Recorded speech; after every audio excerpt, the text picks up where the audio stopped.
Welcome to Menopause Rescue. I'm Dr. Polly Watson. Midlife women are often caught up in a sea of symptoms. Too often, they're overwhelmed by the lack of support from mainstream healthcare. They're inundated with so-called experts who are selling solutions which may lack credibility. I'm a Menopause Society certified gynecologist with both traditional and functional medicine training. I'm here to guide you through this transition and help you decipher the facts from the fads. Armed with credible information, I hope you are empowered to rescue and restore your health, making the second half of your life your best. Hi, I'm Dr. Polly Watson, your host on Menopause Rescue. I'm excited to introduce a three-part series we're going to do with another really important member of our team, Kate Willis. Kate is a nurse practitioner with over 16 years of experience, but 5 years of those clinical experience were done in dermatology. So she's a great resource for us to take a deeper dive into midlife skin and hair concerns. We're going to start off in the first part by diving into using estrogen on the skin, both estriol and estradiol, as well as other strategies for anti-aging in the skin, talking about retinoids, as well as vitamin C, other agents that both natural and pharmaceutical that we can apply to help collagen, to help cell turnover, to help reduce the appearance of wrinkles and fine lines. The next thing we're going to tackle in this series is melasma. So many of you are familiar that melasma is a condition where we get hyperpigmentation, often brown spots across the cheeks, sometimes on the upper lip. It's usually estrogen plus sun. And so it's really relevant when many of us are considering adding hormones back to our lives with hormone replacement therapy, but we don't want to get big brown spots on our skin. What do we do? How do we treat melasma? There's some new options with tranexamic acid. And so Kate and I are really going to dive into both topical and oral tranexamic acid. So please join us for that conversation. In the third part of this series, we are going to dive into rosacea. While rosacea is a super frustrating condition for a lot of women, it's a condition in which functional medicine approaches can really shine. So Kate does a great job in this conversation about diving into both the traditional medical approaches and as well as addressing how functional medicine can address the root causes of rosacea.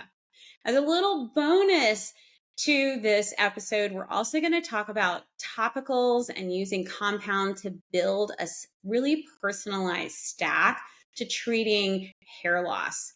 Now, Kate and I already did a episode on hair loss. So please take a look at that so that you understand the basics first.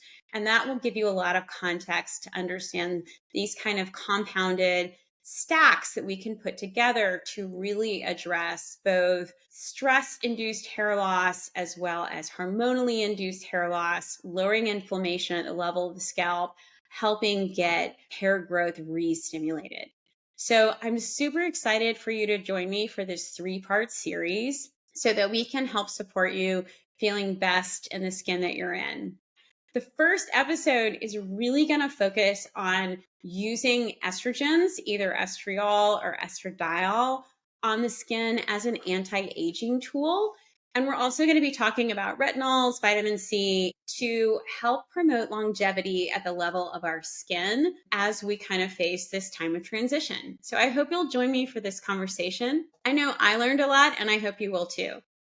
Kate, thanks so much for being here and talking to us about anti-aging skincare. I think this is an area where there is so much on social media about what we're supposed to buy and what we're supposed to put on our skin, and it's a little overwhelming. So help us to bring a little clarity. And then I just also want to say our mission here is to not have everybody look like Barbie. I don't think Kate or I look like Barbie or that we're trying to promote that. We're just trying to help give folks some context and some information to sort of manage this onslaught of information. And if this is something that's helpful and useful to you, awesome. And if you are embracing every line and wrinkle because they represent a journey and a story in your life, then we absolutely 1,000% support that also. So we're trying to celebrate everybody and skin that they feel comfortable in. Okay, let's dive in. We're going to start off with estrogen first. So can you start off by giving us a little bit of an overview on using estrogen topically on the skin for anti-aging?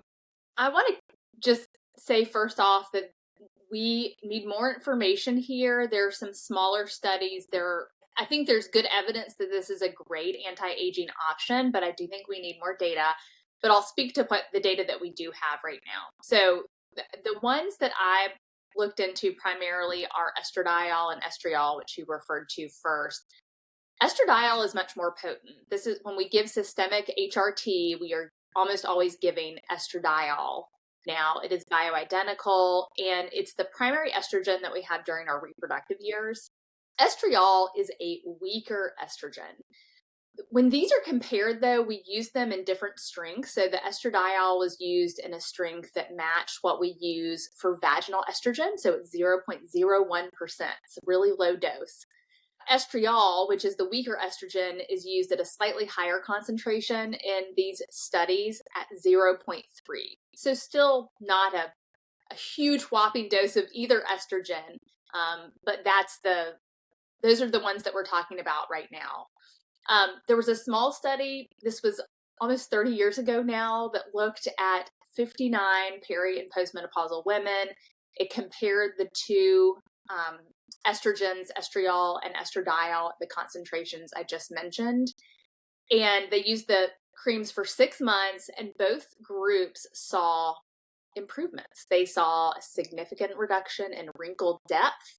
They saw an improvement in the elasticity of their skin. They saw an improvement in collagen production, and they noted smoother, more hydrated skin. With both groups, neither had changes in systemic hormone levels.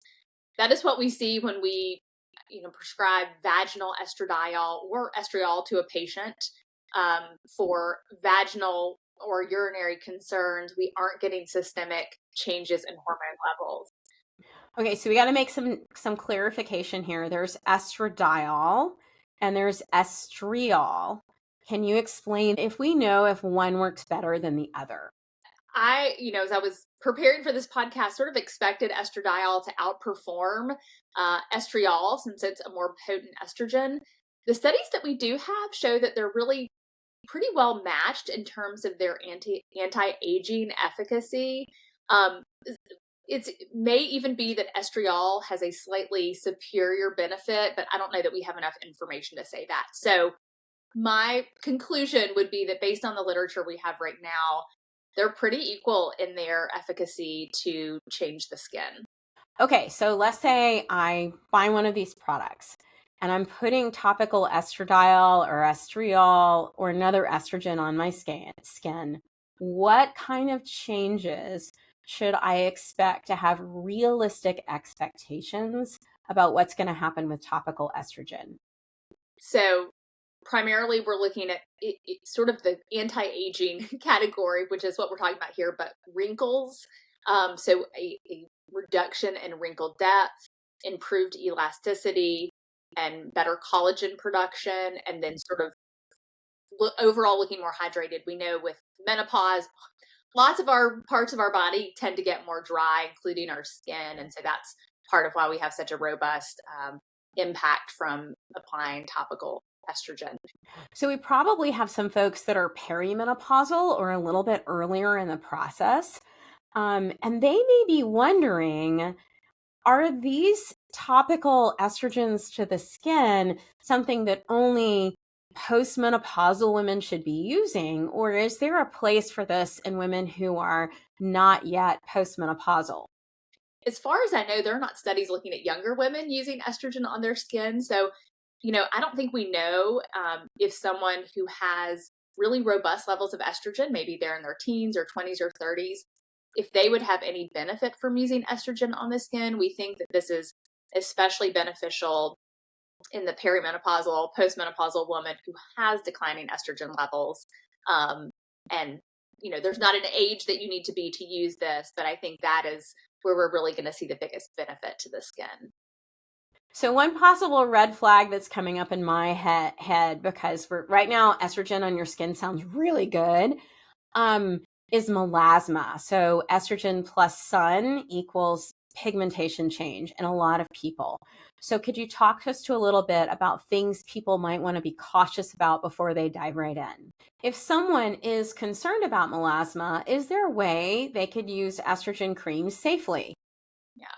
Melasma is a legitimate concern because it is estrogen sensitive, and there are case reports of estrogen, estradiol, and estriol, so both forms that we just talked about, triggering or worsening melasma. So I think one is to know, are you someone who's prone to melasma? If you've gotten melasma in the past, I would be particularly cautious in using estrogen.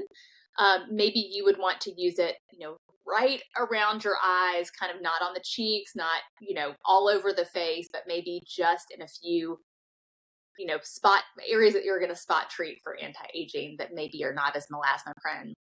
There was one published study that I was able to find that involved a compounding cream. It was a slightly higher potency of estradiol than we talked about, and a slightly lower potency of estriol. So it was a little different combination, but this was used all over, like, the arms over large areas. And this patient actually did develop some hyperpigmentation on the arms. It mostly faded after they stopped it. But I think it is very likely that someone who's melasma prone could have some melasma from using topical estrogen. There's lots of anecdotal evidence of this happening as well. If you look on Reddit or something like that, you'll see those stories. So here's what I would say. Use with caution if you have a history of melasma.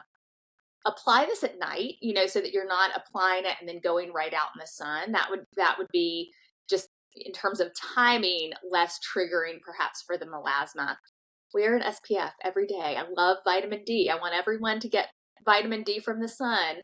But we still need to think about the effect of sun, especially if it's being combined with an estrogen. And then, as I mentioned earlier, think about applying this to areas that are not as melasma prone. So when we think of areas that are prone to melasma, our cheek, our nose, our chin, above the lip, we probably don't want to put estrogen near someone who's really prone to melasma. Okay, we can't talk about skincare without talking about sunscreen. And I know a lot of folks are trying to kind of figure out the best option between a chemical and a mineral sunscreen. So can you talk a little bit about the difference and which one you'd recommend? First, chemical sunscreens are going to degrade more quickly in terms of their activity. So if you have a chemical sunscreen that you put on as part of your getting ready in the morning, an hour later, it's probably doing nothing for your skin. So if you go out at lunchtime, you're going to get little to no protection. It's a whole nother conversation to talk about the potential endocrine disrupting properties of chemical sunscreens too. So we'll leave that for another podcast. But just in terms of the number of hours that you're going to have coverage, mineral sunscreen is always going to outperform a chemical sunscreen. You still will probably need to reapply if you sweat, or if you wipe your face off at some point during the day. You will probably still need to apply a mineral sunscreen, but you are generally going to have better coverage for UVA and UVB with mineral. There are lots of better options these days that are more cosmetically appealing. They're going to rub in a little bit easier, not leave a white cast on the face, but hands down, I would go with mineral. Do you have a favorite sunscreen brand or a resource that people can use to find good options? I know I like EWG.org has Skin Deep, and it's an app, and you can find non-toxic options on that, but you might have better choices than EWG. I love EWG's sunscreen database. It's fantastic. There are tons of great sunscreens on there.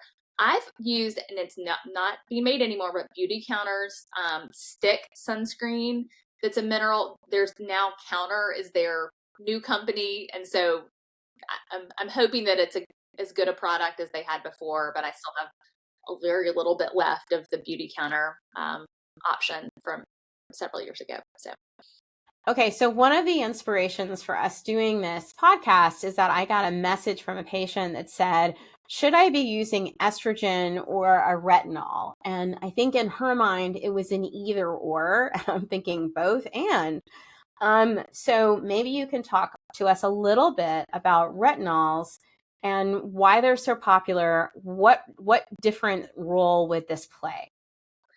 Hands down, tretinoin is probably the best studied and has the longest track record being used in the anti-aging space in terms of topicals. So this tretinoin is Retin-A is the brand name. It is in a lot of other products too, and I'll talk about the over-the-counter options. But it was used starting, I think, in the 60s for acne, and then somewhere in the 80s, we realized it could be used for anti-aging too, and so it's really become pretty popular there. So it's available by prescription. So tretinoin is available only by prescription. There are 3 cream strengths. There are a couple gel strengths that are available for acne. But clinical trials using kind of a moderate potency tretinoin over 24 weeks showed improvement in dermal collagen, reduction in fine lines, fading sunspots. If you do have a little bit of melasma, this might help. With that and with some sunspots. It can improve texture and tone of the skin, and then the acne use as well. These are working basically to stimulate cell turnover, and that's part of where we get the irritation that some people have with tretinoin as well. I know I've had a really hard time tolerating retinols. I just get red and flaky. And it's kind of annoying to be red and flaky and red and flaky and red and flaky, and you're like never getting through it. So what kind of advice would you give to people like me who say they're having a hard time tolerating a retinol?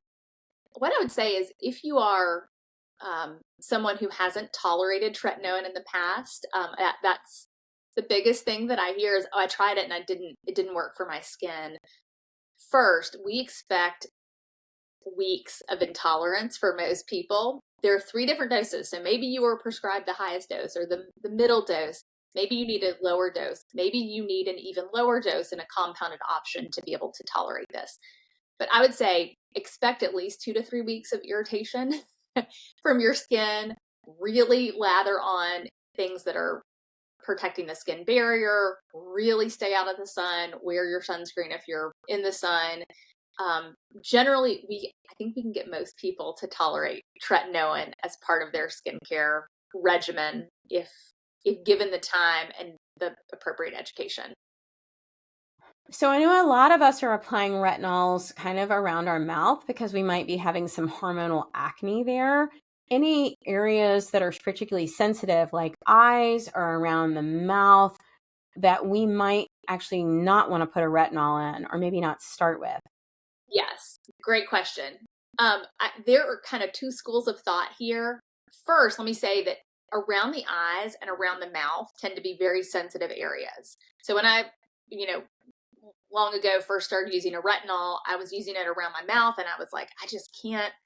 I'm tolerating it everywhere else, but not around my mouth. And I've sort of realized for me, I would need to push through a lot of weeks of irritation, and I'm just kind of avoid that area for right now. Maybe I'll push through at some point in the future.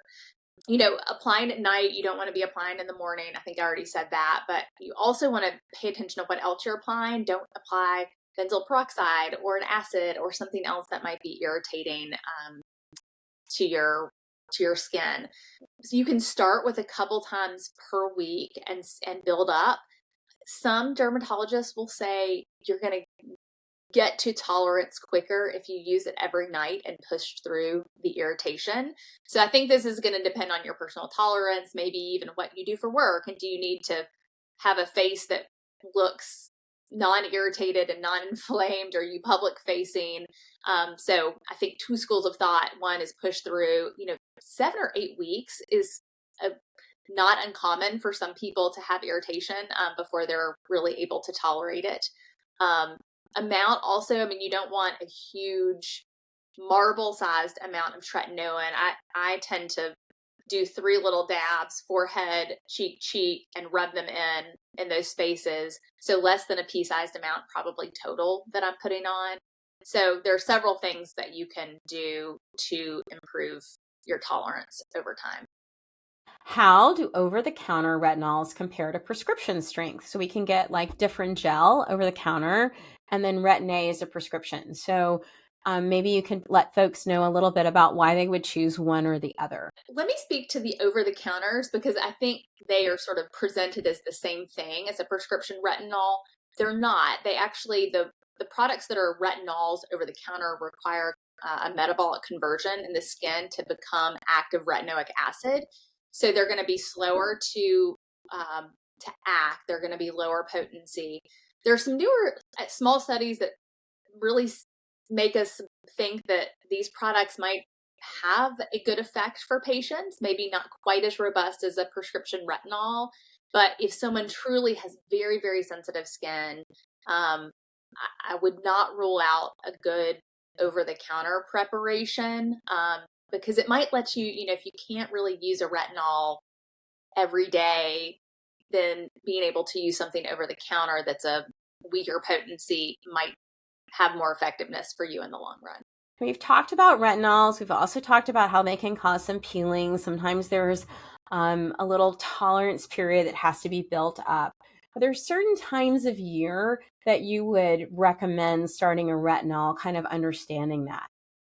Well, if you're going to start a retinol, the fall, winter is a great time to start just because there's less possibility of sun exposure if you're out and about during the day. So if you are interested, fall and winter are great times to initiate that. Okay, so then we're diving into antioxidants. We know that treating oxidative damage is going to be really important when we're thinking about anti-aging.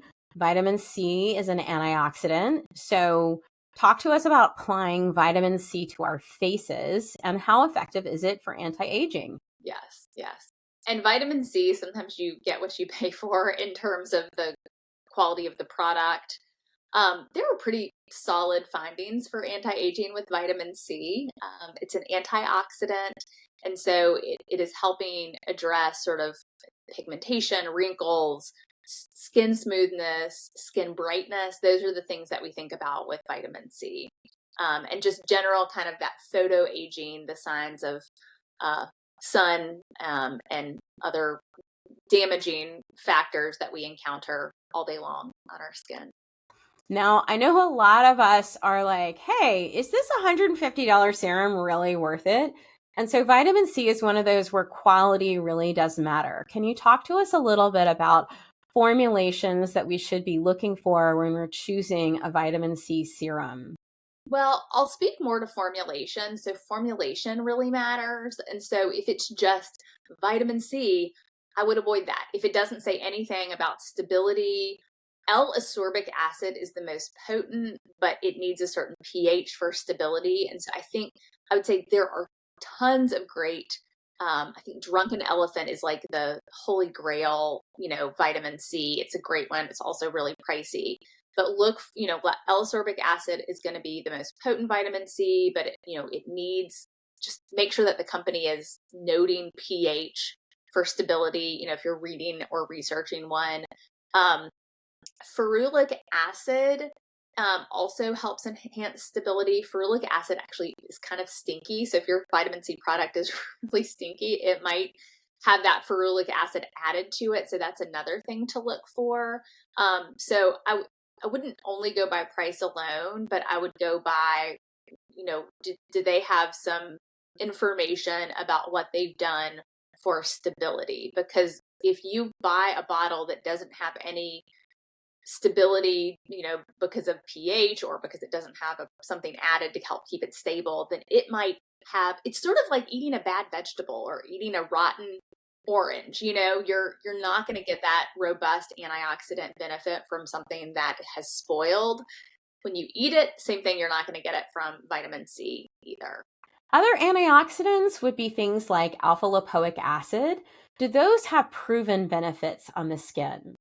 So alpha lipoic acid is not really a deeply exfoliating acid, but does have some promising evidence. It does not have very many studies. These studies that we do have on alpha lipoic acid for the skin are small. There's one study that used 33 women and used a 5% alpha lipoic acid cream, and they did show signs of decreased photo aging after 12 weeks. There's likely some improvement in skin roughness and some improvement in fine lines and wrinkles.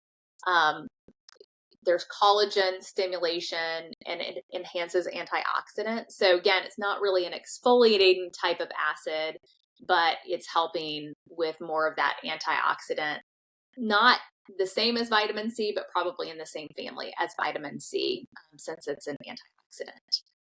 So we're talking about layering things, trying to combine different ingredients to get different effects. So can you talk to us if it's better to combine different products or just stick with one active ingredient at a time? I think the overall thing I want to leave you with is a combined approach is usually better when it comes to anti-aging. You want to make sure that you're tolerating products. And so I think knowing your skin, knowing if you've tried things in the past, what you've tolerated. Vitamin C usually is recommended to use in the morning. So when we think about, your retinol at night and your vitamin C in the morning, part of that is because vitamin C has this really powerful antioxidant, capacity. And so it's protecting against sun and free radicals that we're encountering throughout the day. Alpha lipoic acid may have some of that same property as well. But you can use alpha lipoic acid and vitamin C at night because we do a lot of repair overnight too. So it isn't that there's no place for an antioxidant at bedtime either. And I would say really these you should be able to use together. But again, know your skin, I wouldn't jump into a high potency retinol combined with several other products without knowing how I responded to a retinol. So how does compounding help us personalize treatment? So we have some compounded products that we're starting to prescribe for patients.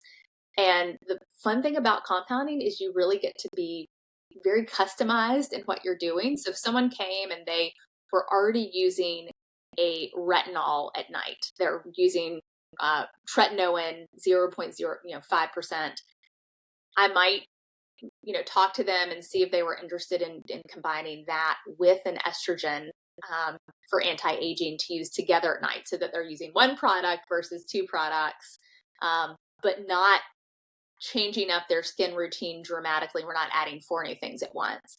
And so the cool thing is if they tolerate that product and then want to add alpha lipoic acid the next time they get it compounded, we can do that too. So I love being able to compound because we really can individualize and tweak things based on someone's, skin history, skin type, tolerability, skin preferences, and all of that. So that's really a lot of fun.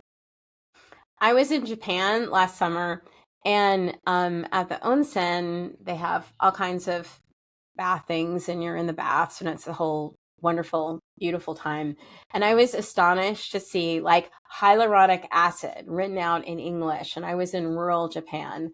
And hyaluronic acid, we're often injecting into our joints. We're often putting it on our skin. It's just this very regenerative substance. So it's in a lot of things these days. Can you talk a little bit about how hyaluronic acid acts on skin health?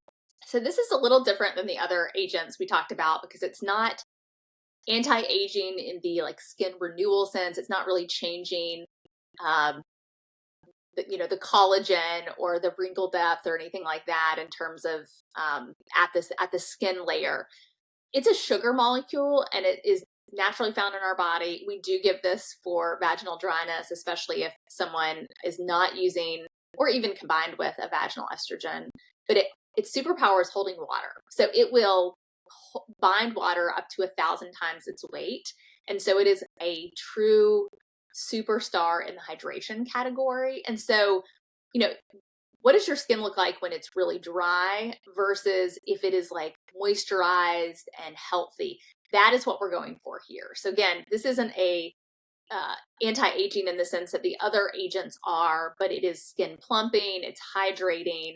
And so, as our own hyaluronic acid levels drop as we get into our, late 30s, 40s, 50s, and beyond, then hyaluronic acid can be really nice to add to help plump it up and help it retain moisture. That does help with the skin barrier. So I guess that is probably anti-aging in and of itself. But it's a great product. It's not the same as like a glycolic acid or a lactic acid. So this is also not exfoliating. This is water retaining, plumping, and it's really gentle and really safe for probably every skin type. And do you have any tips on how people can get the most benefit out of hyaluronic acid? Well, one little tip about using this is it's best if your face is already moist. So if your skin is dry, applying hyaluronic acid is not going to do very much. You want it to have water to bind to. So, if you're getting out of the shower, if you've just applied a product and your skin feels very moisturized, that might be a great time to apply some hyaluronic acid. You can also have hyaluronic acid put into a compounded product or in the base of a compounded product. So it helps that product be more moisturizing. But again, you want to think about applying when your skin is slightly damp. So when I'm not doing anything in the morning right now except some just gentle facial cleansing. And so I'll put on a little bit of moisturizing cream and I'll have a dropper of hyaluronic acid that I'll add to that and then try to smooth it in when my face is still not wet, but damp from showering. And I don't know, I think it's helping my skin look better and look smoother and look a little bit plumper. Before we wrap up, do you have any final advice for folks who are considering skincare to sort of support antioxidants, support longevity, a more youthful appearance? We've already touched on this a little bit, but I just want to emphasize the benefits of a combined approach. There's overlap with all of these anti-aging ingredients, but using them together can enact more changes than using one by itself.